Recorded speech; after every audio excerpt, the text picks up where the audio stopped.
கிறிஸ்து இயேசுவில் அன்பிற்கினிய சகோதரர்களே, சகோதரிகளே, இரவெல்லாம் ஆண்டவர் இயேசு செபிப்பதில் செலவிட்டார். பிறகு அவர் 12 தேர்ந்து கொள்கிறார். அவர்களுக்கு அப்போஸ்தலர், திருத்தூதர் என்று பெயரிட்டார். இந்த மூன்றும் மிக முக்கியமான ஒன்று. எப்படி என்று சொன்னால், கடவுள் மூவொரு இறைவன், 3 ஆட்கள் ஒரே கடவுள். அப்படி என்றால் ஒரே மீட்பின் திட்டம், மீட்பின் வரலாறு.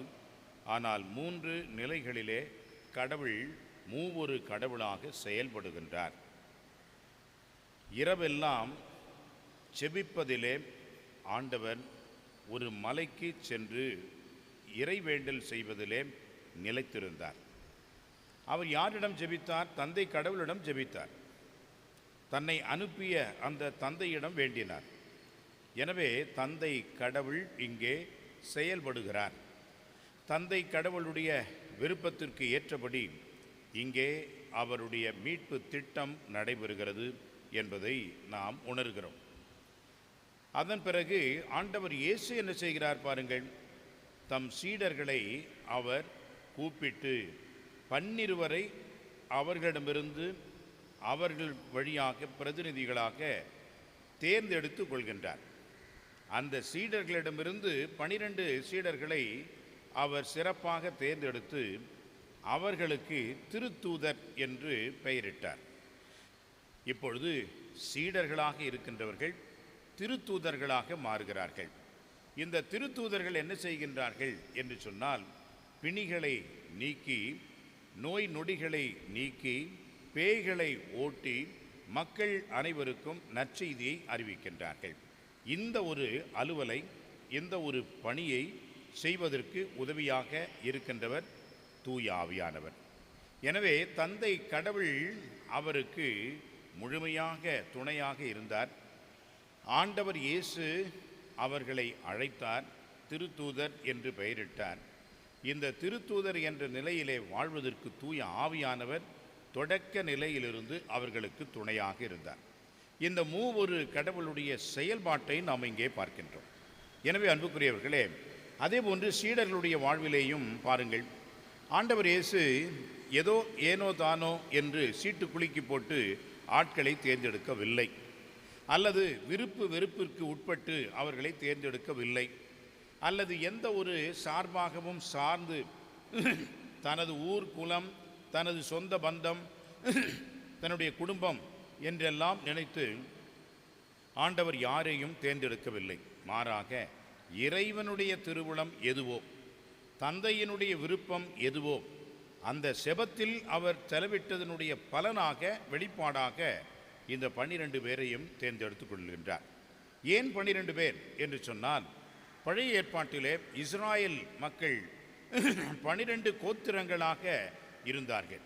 புதிய ஏற்பாட்டிலே புதிய இஸ்ராயல் என்று சொல்லக்கூடிய இந்த கிறிஸ்துவர்கள் 12 அப்போஸ்தலர்களை அடிக்கல்லாக கொண்டிருக்கின்றார்கள். எனவே இந்த பழையது புதியது என்ற இரண்டையும் இணைக்கின்றவர் ஆண்டவர் இயேசு என்பதனால் இந்த 12 திருத்தூதர்களை அவர் அழைக்கின்றார்.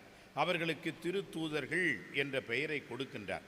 அவர்கள் எப்படிப்பட்டவர்களாக இருக்கிறார்கள் பாருங்கள். பல்வேறு வகையிலே அவர்களை நாம் வகைப்படுத்தலாம், புரிந்து கொள்ளலாம்.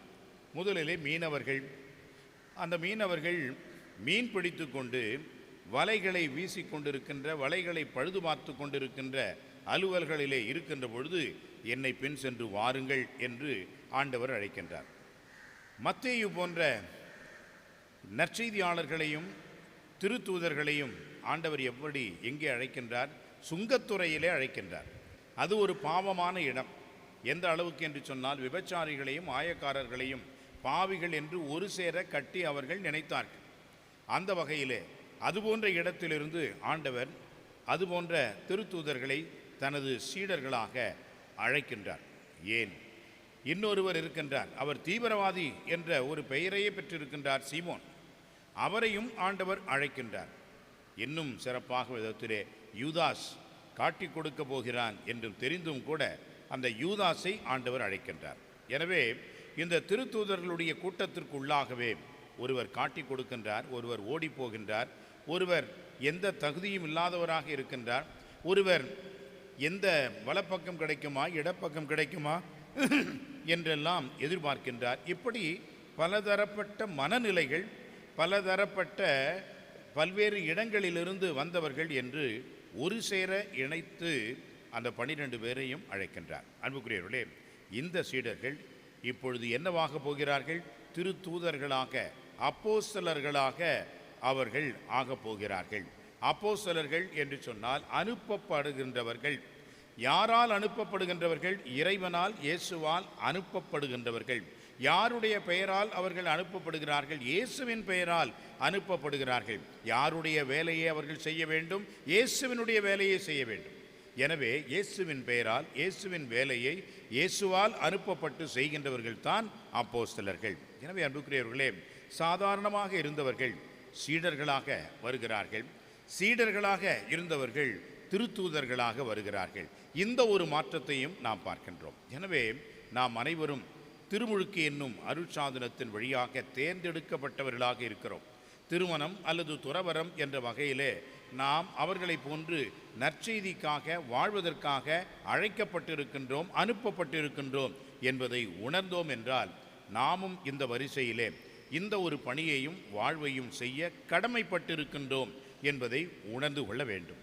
அந்த ஒரு அறிவையும் ஆற்றலையும் ஞான வெளிச்சத்தையும் பெறுவதற்காகத்தான் இந்த திருத்தூதர்களுடைய வரிசை பட்டியல் நமக்கு கொடுக்கப்படுகிறது.